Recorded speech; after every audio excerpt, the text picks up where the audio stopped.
ሰላም ተማሪዎች እንዴት ናችሁ? በዛሬ ቪዲዮአችን ግሬድ 10 ሂስትሪ ከዩኒት 5 እንዲሁም ከዩኒት 6 የተወጣጡ የተለያዩ የሆኑ ጥያቄዎችን የምንሰራ ይሆናል። በተለይም እነዚህ ጥያቄዎች ለሚድ ፈተናችሁ በደንብ አድርጎ ያግዛችኋል። በዚህም በዛሬው ቪዲዮ ፎከስ አድርገን የምንመለከተው ፓርት 1 ትሩ ፎልስ፣ ፓርት 2 ድራይ አሊያም ዳሽ ሙላ እንዲሁም ፓርት 3 ቹዝ ወይም ምርጫ ጥያቄዎችን ከዩኒት 6 እና ከዩኒት 5 የተወጣጡ ጥያቄዎችን አብረን የምንሰራ ይሆናል ማለት ነው። ፓርት 1 ትሩ ፎልስ የመጀመሪያውና አንደኛው ጥያቄ ዘ ፈርስት አንግሎ ኢትዮጵያን ትሪቲ ኦፍ 1942 ማርክስ ዘ ኢንድ ኦፍ ብሪቲሽ ዶሚኔሽን ኢን ኢትዮጵያ። ይህ ጥያቄ እያለን ያለው በተለይም በመጀመሪያው አንግሎ ኢትዮጵያን ትሪቲ ማለት በብሪቴንና በኢትዮጵያ መካከል የተደረገው የመጀመሪያው ትሪቲ ወይም ስምምነት ማለትም በ1942 የተካሄደው ስምምነት ብሪቲሽ ኢትዮጵያ ላይ ያላትን ዶሚኔሽን አለም ተጽዕኖ ሙሉ ለሙሉ ያጠፋ ትሪቲ ነው ወይም ስምምነት ነው እያለን ያለው። የዚህ ጥያቄ ትክክለኛ መልስ ምን ይሆናል? ትክክለኛ መልሱ ፎልስ ነው። ቢኮዝ በ1942 የተፈረመው የመጀመሪያው የአንግሎ ኢትዮጵያ ስምምነት የብሪታንያ የበላይነት እንዲያበቃ ሳይሆን ይልቁንም ብሪታንያ በኢትዮጵያ አስተዳደር፣ በፋይናንስና በወታደራዊ ጉዳዮች ላይ ከፍተኛ ቁጥጥር እንድታገኝ ያደረገ ስምምነት ነበር። ለዚህ ነው በ1942 የተደረገው ስምምነት ስፔሻሊ ብሪቴን ኢትዮጵያ ላይ ከፍተኛ የሆነ ተጽዕኖ አለም ኢምፓክት እንድታሳድር አድርጎባት ነበር። እዚህ አኳያ ነው የዚህ ጥያቄ ትክክለኛ መልስ ፎልስ የሚሆነው። ነገር ግን ከጊዜ በኋላ የብሪታንያ ተጽዕኖ መቀነስ የጀመረው በ1944 በተፈረመው ሁለተኛው ስምምነት እንደሆነ ትመለከታላችሁ። ስለዚህ የብሪቴን ኢምፓክት በኢትዮጵያ ላይ መቀነስ የጀመረው በሁለተኛው አንግሎ ኢትዮጵያን ትሪቲ ነው እንጂ በመጀመሪያው አንግሎ ኢትዮጵያን ትሪቲ ወይም በ1942 በተደረገው ስምምነት እንዳልሆነ ትመለከታላችሁ ማለት ነው። ከዚህ አኳያ ትክክለኛ መልሱ ፎልስ ይሆናል። ሁለተኛው ጥያቄ ዘ ዋይት ቴረር ወዝ ሪያክሽን ኦፍ ደርግ ቱ ዘ ሬድ ቴረር። ይሄ እጅግ በጣም ቀላል ጥያቄ ነው። ይህ ጥያቄ እያለ ያለው ምን መሰላችሁ? ዋይት ቴረር አለም ነጭ ሽብር ለቀይ ሽብር አለም ለሬድ ቴረር ደርግ የሰጠው ምላሽ ነበር እያለን ነው። በደንብ አድርጋችሁ አንብቡት። ዘ ዋይት ቴረር ወዝ ሪያክሽን ኦፍ ደርግ ቱ ዘ ሬድ ቴረር። ዋይት ቴረር አለም ነጭ ሽብር ለቀይ ሽብር ወይም ለሬድ ቴረር ደርግ የሰጠው ሪስፖንስ ነው አለ ምላሽ ነው እያለን ነው። የዚህ ጥያቄ ትክክለኛ መልስ ፎልስ ነው። ለምን ካላችሁ እዚህ ጋር በቃላት ለመሸወር ሞክሯል። ቅደም ተከተሉ የተገላቢጦች ነው። ነጭ ሽብር አለም ዋይት ቴረር በወቅቱ በደርግ ላይ ጥቃቶችን ይሰነዝር የነበረው የኢሃፓ አለም ፒአርፒ ፓርቲ እርምጃ ሲሆን ደርግ ለዚህ ምላሽ ለመስጠት የወሰደው እጅግ አሰቃቂና መጠነ ሰፊ የጭፍጨፋ እርምጃ ደግሞ ምን ይባላል? ሬድ ቴረር አለም ቀይ ሽብር ተብሎ ይጠራል ማለት ነው። ስለዚህ ቀይ ሽብር አለም ሬድ ቴረር የነጭ ሽብር ወይም የዋይት ቴረር ምላሽ እንጂ ነጭ ሽብር የቀይ ሽብር ምላሽ አይደለም ማለት ነው። ስለዚህ ዋይት ቴረር እና ሬድ ቴረር ቦታ ቢቀያየሩ ኖሮ ትክክል ነበር። ነገር ግን ሬድ ቴረር ነው የዋይት ቴረር ምላሽ አለም ሪስፖንስ እንጂ ነጭ ሽብር የቀይ ሽብር ምላሽ አይደለም ማለት ነው። ስለዚህ እዚህ ጋር ቃላቶቹ ቢለዋወጡ ሬድ እና ዋይት የሚለው ትክክል ነበር። ነገር ግን መጀመሪያ ላይ ዋይት ቴረር ስለመጣ የዚህ ትክክለኛ መልስ ፎልስ ይሆናል ማለት ነው። ሶስተኛው ጥያቄ ዘ ፒዛንት ሪቢሊየን ኢን ባሌ ወዝ ካራክተራይዝድ ባይ ፎሪን ኢንተርቬንሽን። ይህ ጥያቄ እያለን ያለው በኢትዮጵያ ውስጥ በተለይም በንጉሳዊ ስርዓት ጊዜ ባሌ ላይ ትልቅ የሆነ ሪቢሊየን አለም አመፅ ተነስቶ ነበር። ይሄ የባሌ ሪቢሊየን አለም ይሄ አመፅ በፎሪን ኢንተርቬንሽን ማለትም በውጭ ሀገር ይደገፍ ነበር አለም ሰፖርት ይደረግ ነበር እያለን ነው። የዚህ ጥያቄ ትክክለኛ መልስ ሊሆን የሚችለው ትሩ ነው። ለምን ካላችሁ በ1960ዎቹ በባሌ የተነሳው የገበሬዎች አመፅ በሶማሊያ መንግስት በኩል የጦር መሳሪያ ድጋፍና ስልጠና ይደረግለት ነበር። ለምን ካልን ሶማሊያ የታላቋ ሶማሊያ ላይ ግሬት ሶማሌ የመመስረት ራዕይ ስለነበራት አመፁን ለገዛ ጥቅሟ ትጠቀምበት ነበር ማለት ነው። በዚህም ለባሌ ገበሬዎች የተለያዩ የሆኑ የጦር መሳሪያ ድጋፍ ታደርግላቸው ነበር፣ አመፁ በደንብ አድርጎ እንዲቀጣጠል ማለት ነው። ስለዚህ ትሩ ይሆናል ማለት ነው። የዚህ ጥያቄ ትክክል ነው። ወደ አራተኛው ጥያቄ እንለፍ። በደንብ አድርጋችሁ ስሙኝ፣ አዳምጡኝ። አንላይክ ዘ 1931 ኮንስቲቱሽን ዘ 1955 ኮንስቲቱሽን ኢን ኢትዮጵያ ጌቭ ለስ ኮንሰርን ቱ አን ኢምፔሪያል ሰክሴሽን። ይሄ ጥያቄ እያለን ያለው በ1931 ከወጣው የኢትዮጵያ ህገ መንግስት ልክ በ1955 የወጣው የኢትዮጵያ ህገ መንግስት ስለ ንጉሱ ተተኪ ብዙም ፎከስ ሰጥቶ አያወራም፣ ብዙም አይዳስስም እያለን ነው። የዚህ ጥያቄ ምንም አያሸማም። ትክክለኛ መልሱ ፎልስ እንደሆነ ትመለከታላችሁ። ለምን ካልን እንደውም በ1955 የተሻሻለው ህገ መንግስት ስለ ንጉሳዊ አወራረስ እና ስለ አልጋ ወራሽ አሰያየም እጅግ ዝርዝር የሆኑ ድንጋጌዎችን አካቶ ነበር። ይሄ ማለት የ1931 ህገ መንግስት በዚህ ረገድ ውስን ነበር አለም ሊሚትድ ሲሆን የ1955ቱ ግን የንጉሠ ነገሥቱን ስልጣንና የዘር ሐረግ ቀጣይነት በህግ ለማጽናት ሰፊ ትኩረት ተሰጥቶት የተጻፈ አለም የተሻሻለ ህገ መንግስት እንደሆነ ትመለከታላችሁ። ስለዚህ የ1955ቱ የተሻሻለው ህገ መንግስት ሞር ስለ ንጉሳዊ አሿሿምና ስለ ተተኪው በደንብ አድርጎ በዝርዝር የሚያነሳ ሲሆን የ1931 ግን ከዚህ አንጻር ሊሚትድ ይሆን አለም የተገደበ ነበር ማለት ነው። ስለዚህ ከዚህ አኳያ የ1955ቱ ኮንስቲቱሽን ሞር ስለ ኢምፔሪያሉ ተተኪ በደንብ አድርጎ ሲያወራ የ1931 ደግሞ በደንብ አድርጎ አያወራም ወይም ሊሚትድ ነው። ከዚህ አንጻር ነው ይሄ መልስ ፎልስ የምንለው ማለት ነው። ቢኮዝ ጥያቄ የምንለው የ1931 ኮንስቲቱሽን በደንብ አድርጎ ስለ ኢምፔሪያሉ ተተኪ ያወራል፣ የ1955ቱ ደግሞ አያወራም ነው። ነገር ግን ሪቨርስ ተደርጓል አለም የተገላቢጦች ነው። ከዚህ አንጻር ትክክለኛ መልሱ ፎልስ ይሆናል። የ1955ቱ ቢሆን ኖሮ ትክክል ነው። ነገር ግን ጥያቄው የ1931 ከ1955ቱ ህገ መንግስት በተሻለ መልኩ ስለ ኢምፔሪያሉ ሰክሴሽን ስለ ንጉሳዊ ተተኪ በደንብ ያወራል እያለን ነው። ሶ ከዚህ አንጻር ነው ትክክለኛ መልሱ ፎልስ የሚሆነው ማለት ነው። ምናልባት ግን የ1935 ከ1931 የተሻለ ነው ቢል ኖሮ ትሩ ይሆናል ማለት ነው። አላችሁ ከኔ ጋር ናችሁ? ወሮ ነገር ግልጽ ነው። በጣም አሪፍ እንቀጥል። አምስተኛው the Ethiopian education system after 1950s was shaped along with the American system of education። ይህ ጥያቄ ደግሞ ያለን ከ1950ዎቹ በኋላ የኢትዮጵያ የትምህርት ስርዓት ሞር በአሜሪካ የትምህርት ስርዓት አለም ሲስተም ኢምፓክት የነበረበት አለም የተዋቀረ ነው እያለን ነው። ይሄ ምንም ያሸማም ትክክለኛ መልስ ሊሆን የሚችለው።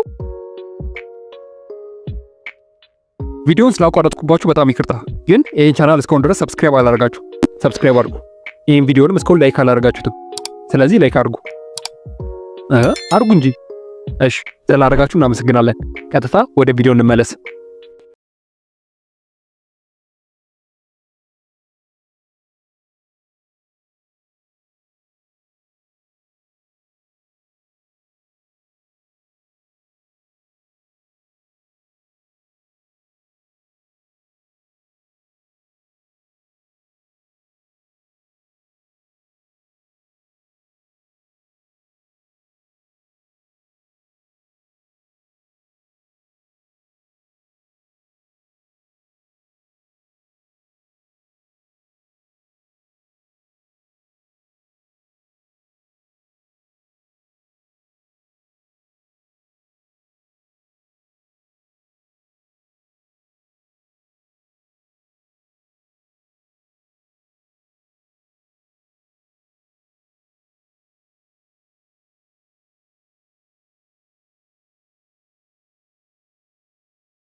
አሁን ደግሞ ወደ ፓርት 3 አሊያም ወደ ቹዙ ጥያቄው ወደ ምርጫው ጥያቄ እንለፍ። የመጀመሪያው ጥያቄ which one the following radical measure of the Derg brought the collapse of the feudal economy in Ethiopia? A. Development through cooperative campaign. B. Nationalization of foreign investment. C. Nationalization of rural land. D. Resettlement and visualization of program. ይህ ጥያቄ እያለን ያለው ደርግ ከወሰዳቸው ውሳኔዎች መካከል የትኛው ውሳኔ ነው የፊውዳል ኢኮኖሚ በኢትዮጵያ ውስጥ ኮላፕስ እንዲሆን ያለም እንዲያቆም ያደረገው እያለን ነው። ሶ የዚህ ጥያቄ ትክክለኛ መልስ የሚሆነው ሲል የተሰጠው ናሽናላይዜሽን ኦፍ ሩራል ላንድ ነው። በተለይም በየካቲት በ1967 አካባቢ የወጣው የገጠር መሬት አዋጅ በኢትዮጵያ ለዘመናት የቆየውን የፊውዳል የኢኮኖሚ ስርዓት ሙሉ ለሙሉ የናደ አሊያም ሙሉ ለሙሉ ያወደመ እርምጃ አሊያም ውሳኔ እንደነበረ ትመለከታላችሁ። ይህ አዋጅ በዋናነት መሬትን የህዝብ በማድረግ ጭሰኝነትን ያስቀርና የመሬት ከበርቴዎች አሊያም ላንድ ሎርዶች በገበሬው ላይ የነበራቸውን የኢኮኖሚ የበላይነት ሙሉ ለሙሉ እንዲያከትም ያደረገ ክስተት አሊያም ያደረገ ውሳኔ እንደነበረ ትመለከታላችሁ። ትላልቅ መሬቶች እየተቀሙ ለተለያዩ ገበሬዎች አሊያም ለማህበረሰቡ በደንብ አድርገው እንደተሰጡና እንደታደሉ በዛ ጊዜ የምታዩና የምትመለከቱ ይሆናል ማለት ነው። ከዚህ አንጻር ነው ትክክለኛ መልሱ ሲ የሚሆነው። ሁለተኛ ጥያቄ፣ ይህን ጥያቄ ደግሞ ኮመንት ላይ ራሳችሁ ትመልሱናላችሁ።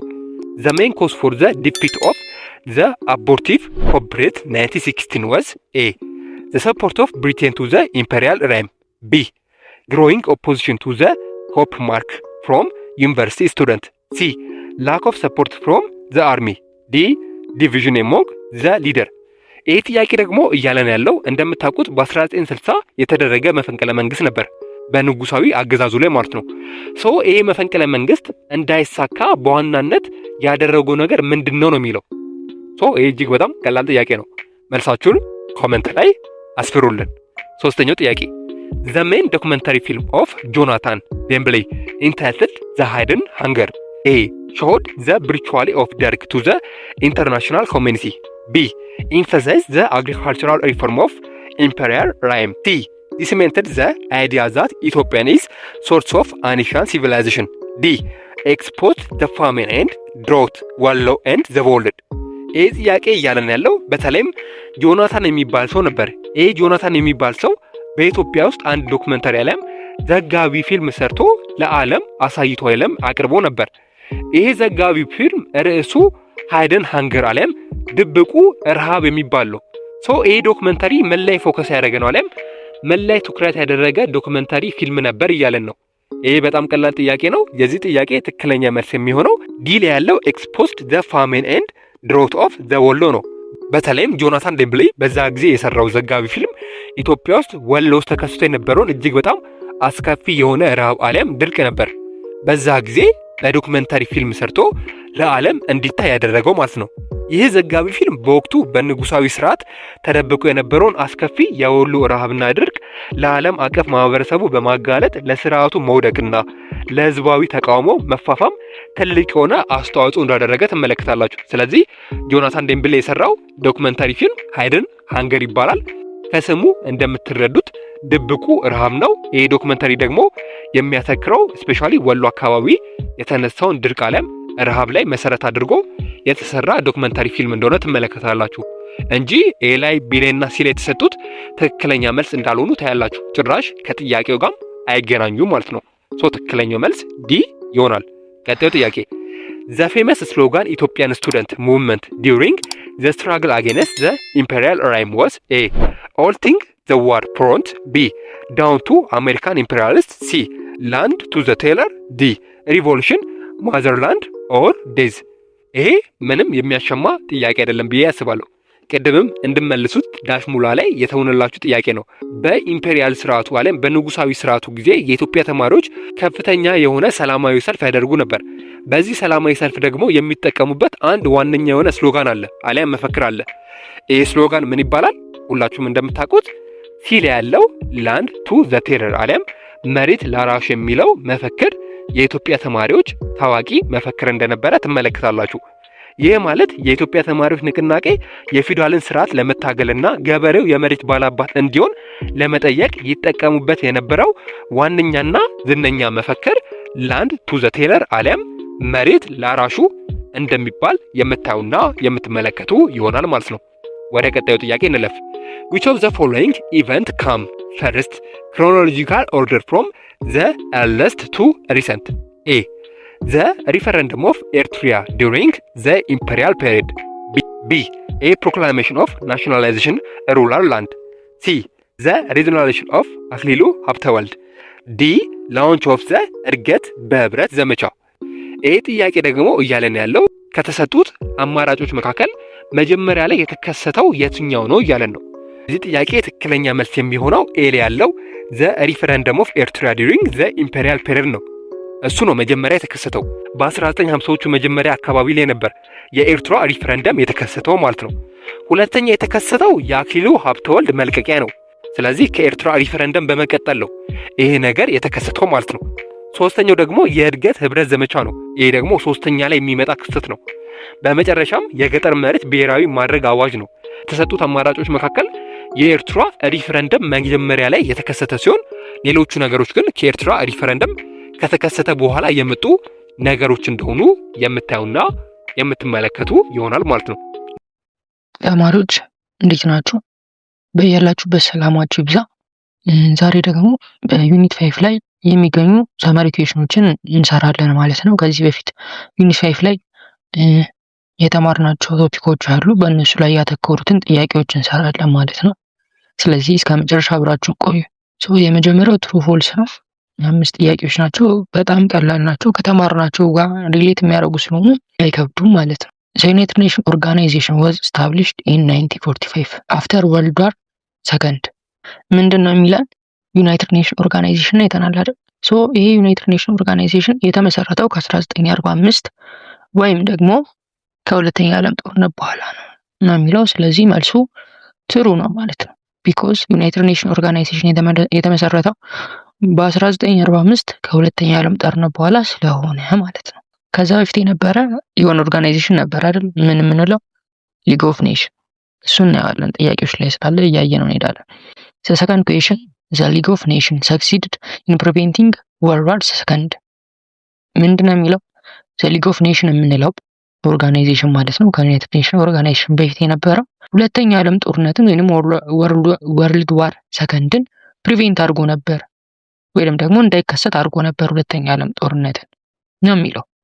ስለዚህ መልሱ ምንድነው? ፎልስ ነው። ሲጀመር ፕሪቬንት ማድረግ ቢችል ለምን ዩናይትድ ኔሽን ኦርጋናይዜሽን አስፈለገ? ዩናይትድ ኔሽን ኦርጋናይዜሽን ያስፈለገው ሲጀመር ሊግ ኦፍ ኔሽን የሚሰራውን ስራ ፕሪቬንት ስላላረገ ነው ዋርን። ሊግ ኦፍ ኔሽን ወደቀና እንደገና ዩናይትድ ኔሽን ኦርጋናይዜሽን መጣ። ስለዚህ መልሱ ፎልስ ነው ማለት ነው። ቢኮዝ ዘ ሊግ ኦፍ ኔሽን ኖት ሰክሲድ ኢን ፕሪቬንቲንግ ወርልድ ዋር ሰከንድ። ስለዚህ ዩናይትድ ሊግ ኦፍ ኔሽን ፕሪቬንት አላረገም ወርልድ ዋር ሰከንድን ማለት ነው። ዘ ሰርድ ኩዌሽን ዘ ኮልድ ዋር ኢንቮልቭድ ዳይሬክት ሚሊተሪ ፋይቲንግ ቢትዊን ዘ ዩኤስ ኤንድ ዘ ዩኤስኤስአር። ምንድነው የሚለን? ይሄ ደግሞ በኮልድ ዋር ጊዜ ማለት ነው። ኮልድ ዋር የምንለው ዳይሬክት ሚሊተሪ ፋይቲንግ ነበር በዩኤስኤ እና በዩኤስኤስአር ነው የሚለው። ስለዚህ ምንድነው? ፎልስ ነው መልሱ። ዘ አንሰር ኢዝ ፎልስ ቢኮዝ ኢትስ ኖት ዳይሬክት ሚሊተሪ ፋይቲንግ ቢትዊን ዘ ዩኤስኤ ኤንድ ዘ ዩኤስኤስአር አይደል? ለዛም ነው ኮልድ ዋር የሚለው ሚኒንግ ያገኘው። ኮልድ የሚለውን ዋሩ ኮልድ የሚለው ሚኒንግ ያገኘው ለዛ ነው እንጂ ዳይሬክት ሚሊተሪ ፋይቲንግ ቢኖረው ለምን ኮልድ ይባላል? ሲጀመር ዋር ኮልድ አይደለማ ብለን በደንብ አይተናል። ፎልስ ነው። ዳይሬክት ሚሊተሪ ፋይቲንግ አልነበረም። በጦር መሳሪያ ስሪት ወይንም ደግሞ ጦር መሳሪያ በመስራትና በተለያዩ ፖለቲካል፣ ኢኮኖሚካል እና ሚሊተሪ ኮምፒቲሽን ወይንም ውድድር ፉክክርና ሰርድ ፐርሰን ሆነው ኢንቮልቭ ከማድረግ ውጪ ዋር ላይ ዳይሬክት ዋር አልነበረም በሁለቱ መካከል ማለት ነው። ስለዚህ መልሱ ምን ይሆናል? ፎልስ ይሆናል ማለት ነው። ዘ ፎርዝ ኩዌሽን ዘ ሴኩሪቲ ካውንስል ሃዝ 5 ፐርማነንት ሜምበርስ ዊዝ ቬቶ ፓወር። ምንድን ነው የሚለው? ሴኩሪቲ ካውንስል የምንለው የዩናይትድ ኔሽን ኦርጋን አለ አንድ ክፍል ማለት ነው። ይሄ ሴኩሪቲ ካውንስል የምንለው 5 ፐርማነንት ሜምበር እና 5 ቬቶ ፓወር ያላቸው ፐርማነንት ሜምበር አላቸው ነው የሚለው። ስለዚህ መልሱ ትሩ ነው። ዘ ፊፍዝ ኩዌሽን ዘነን አላይንድ ሙቭመንት ሰፖርት ጆይኒንግ ኔቶ ዲዩሪንግ ዘ ኮልድ ዋር። ምንድን ነው የሚለው? ዘነን አላይንድ ሙቭመንት የሚለው አለ የተናሉ ወደ መጨረሻ አካባቢ። ይሄ ዘነን አላይንድ ሙቭመንት የምንለው ሰፖርትድ ጆይኒንግ ኔቶ ዲዩሪንግ ዘ ኮልድ ዋር። ስለዚህ ምንድነው የሚለው ኔቶ የሚባለውን የዩኤስኤ ኦርጋናይዝ ያደረገችው እንትን አለ አይደል? ዩኤስኤ ወገን የነበረ ኔቶ የሚባል ኖርዝ አትላንቲክ ትሬድ ኦርጋናይዜሽን የሚባል ኦርጋናይዜሽን ነበር አይደል? ሶ ይህንን ሰፖርት በማድረግ ጆይን አድርገው ነበር ነው ያለው። ሶ ምንድነው ፎልስ ነው መልሱ ማለት ነው። ቢኮዝ ዘንን አላይንድ ሙቭመንት ማለት ኒውትራል የሆኑ ከዩኤስኤ ጎንም ከዩኤስኤስአር ወይንም ከራሽያ ጎንም ያልነበሩ ናቸው አይደል? ስለዚህ መልሱ ፎልስ ነው ማለት ነው።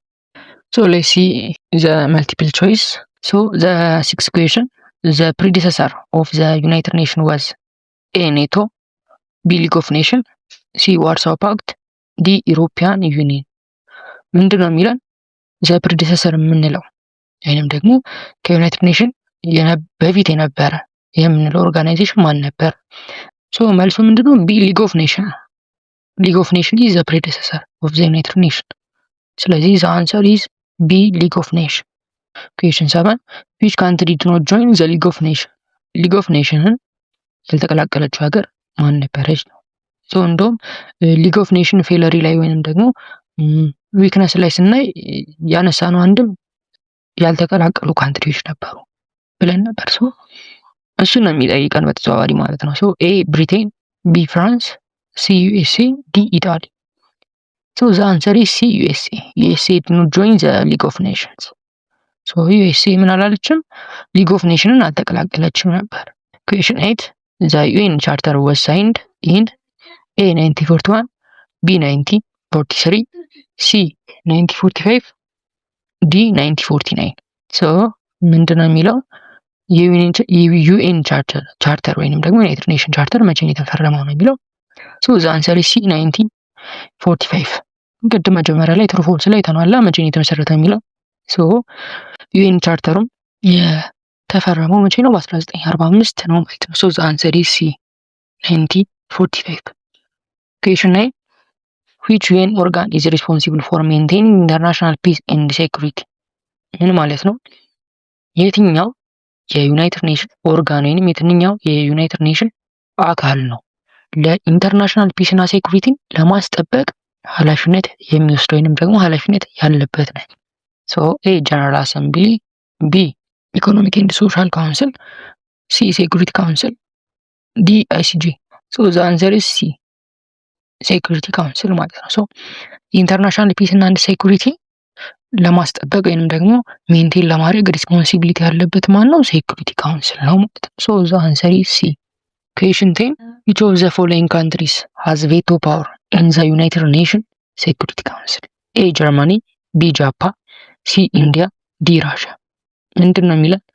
ቬቶ ፓወር በዩናይትድ ኔሽን ውስጥ ቬቶ ፓወር ያለው ሀገር የቱ ነው ከተዘረዘሩት ውስጥ ማለት ነው።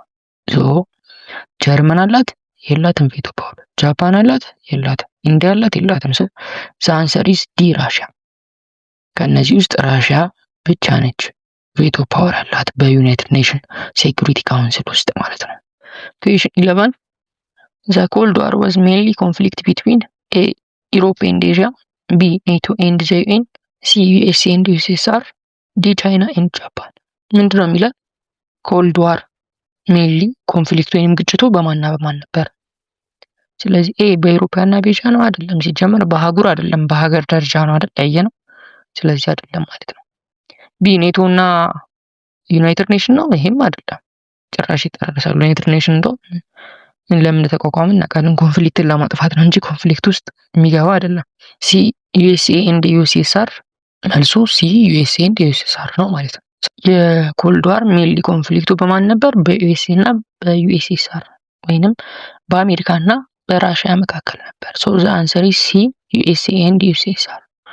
ኩዌሽን 12 ተርም አይረን ከርቴን was used to describe A military wall in Germany, B division between Eastern and Western Europe, C nuclear weapon, D the UN boundary.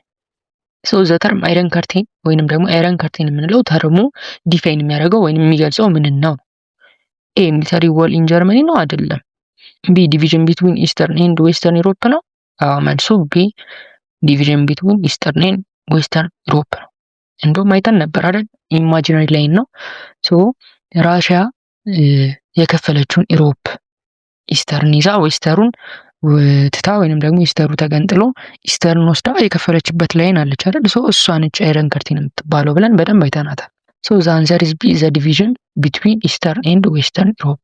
ኩዌሽን 13 ኔቶ ዋዝ ስታብሊሽድ ኢን ኤ 1945 ቢ 1947 ሲ 1949 ዲ 1955። ምንድነው የሚለን? ኔቶ መቼ ነው የተመሰረተው ነው የሚለን።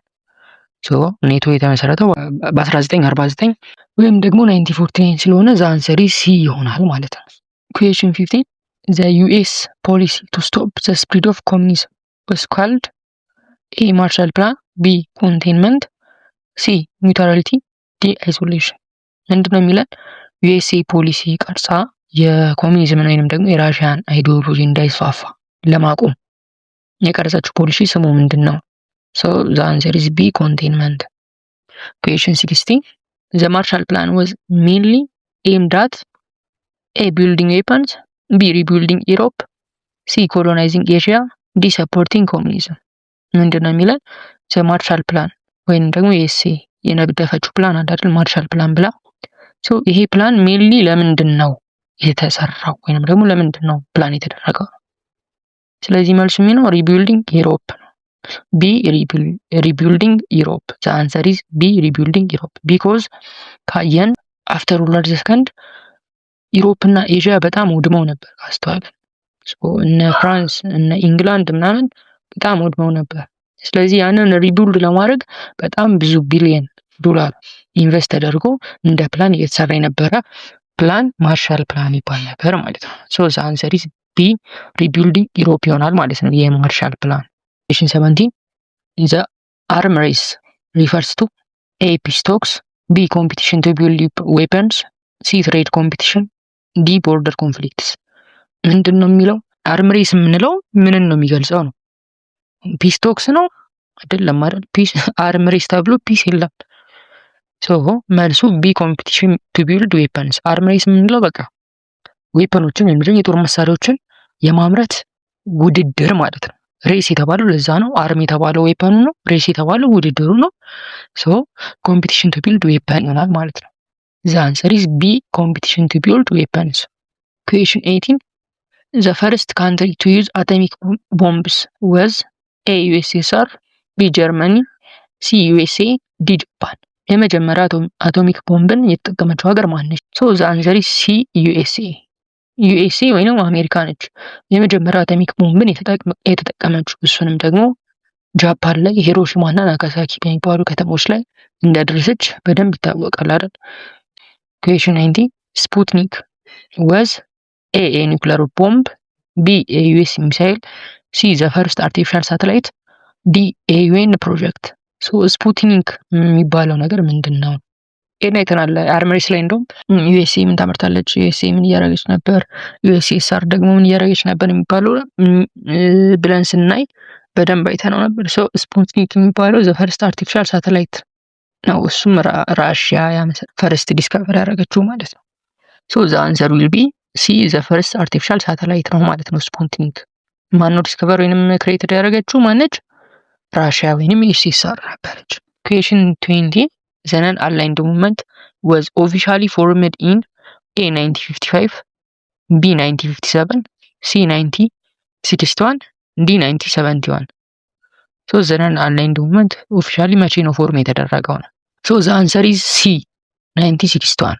1961 ላይ ነው ፎርምድ የተደረገው ኦፊሻሊ ማለት ነው። ነገር ግን 1955 ላይ ምን ነበር? እቺ እንደውም ቼክ እንድታደርጉ በደንብ ኮሜንት ላይ ጻፏት። 1955 ምን ነበር? ኦፊሻሊ ፎርምድ የተደረገው 1961 ነው። ነገር ግን 1955 ላይ የሆነ ነገር ነበር። እሱን ኮሜንት ላይ ጻፉት። ኩዌሽን 21 the 6 day war was occurred in A 1956, B 1967, C 1973, D 1989። ምንድነው የሚለው? the 6 day war የምንለው አለ አይደል? በአረብ እስራኤል ዋር ላይ እሱ መቼ ነበር የተፈጠረው ነው። the answer is B 1967። ስለዚህ 6 day war የምንለው የተፈጠረው ወይንም የነበረው 1967 ነበር ማለት ነው። the answer is B 1967። ኩዌሽን 22 ግላስኖት ኤንድ ፕሬስተሪካ were reforms introduced by A ስታሊን፣ B ኩርቼሼቭ፣ C ጎርባቼቭ፣ D ሌኒን። ምንድነው የሚለው ጥያቄ ግላስኖትና ፕሮስተሪካ የምንላቸው ሪፎርሞችን ማን ነው ያመጣው ወይንም ደግሞ ኢንትሮዲዩስ ያደረገው ማን ነው? ያስተዋወቀው ወይንም ደግሞ ሪፎርሞቹን ያደረገው ማን ነው? ስለዚህ ሲ ጎርባቼቭ ሚካኤል ጎርባቼቭ ነበር ሪፎርሞቹን ኢንትሮዲዩስ ያደረገው።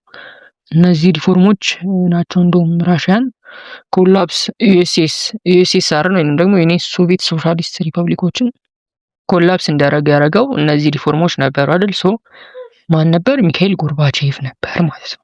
ኩዌሽን 23 ዘ ኮልድ ዋር ኢንድድ ኦፊሻሊ ዊዝ ኤ ኮሪያን ዋር፣ ቢ ቪየትናም ዋር፣ ሲ ኮላፕስ ኦፍ ዩኤስኤስአር፣ ዲ ፎርሜሽን ኦፍ ዩኤን። ይሄ ደግሞ ምንድነው የሚለን ኮልድ ዋር ኦፊሻሊ ያበቃው ምን ተፈጥሮ ነው ወይንም ደግሞ ያበቃበት ምክንያት ምን ነበር ነው።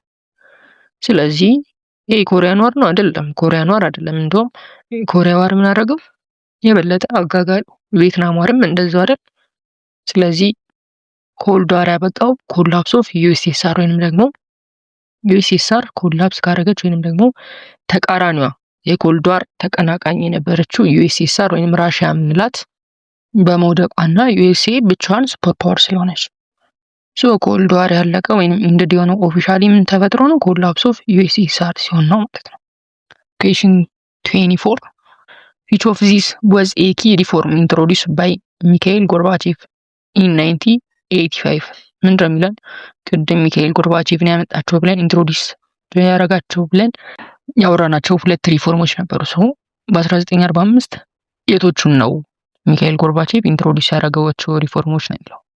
ሶ ኤ ኢንተንሲፊኬሽን፣ ቢ ፕሪስቶሪካ፣ ዲ ኮሌክቲቫይዜሽን፣ ዲ ክሎዝነስ። ሶ ዘ አንሰር ኢዝ ቢ ፕሮስተሪካ። ሚካኤል ጎርባቼቭ ያመጣቸው ሁለት ሪፎርሞች ምንድናቸው ብለን አይተናል ቅድም ግላስኖትና ፕሮስተሪካ ብለናል አይደል? ሶ እዚህ ጋር ፕሪስቶሪካን ሶ ዘ አንሰር ኢዝ ቢ ፕሮስተሪካ ማለት ነው። ዘ ላስት ኩዌሽን 25 which war is known as in the Arab world as አልናቀባ ኦር ዘ ካስትሮፕ። ምንድነው የሚለው በአረቡ ወርልድ አልናቅባ የሚል ስያሜ ያለው የአረብ እስራኤል ዋር ምንድነው? ወይንም ደግሞ ዘ ካስትሮፕ የሚባለውን ስያሜ በአረብ ወርልድ ያለው ዋር ምን ዋር ነው የሚለው ኤ 6 ዴይ ዋር፣ ቢ ዮም ኪፑር ዋር፣ ሲ 1948 አረብ እስራኤል ዋር፣ ዲ ኦክቶበር ዋር። ሶ ዘ አንሰር ኢዝ ሲ 1948 አረብ እስራኤል ዋር። ኢትዮ ኮንሰፕት ሴንተር የእናንተው ምርጥ ቻናል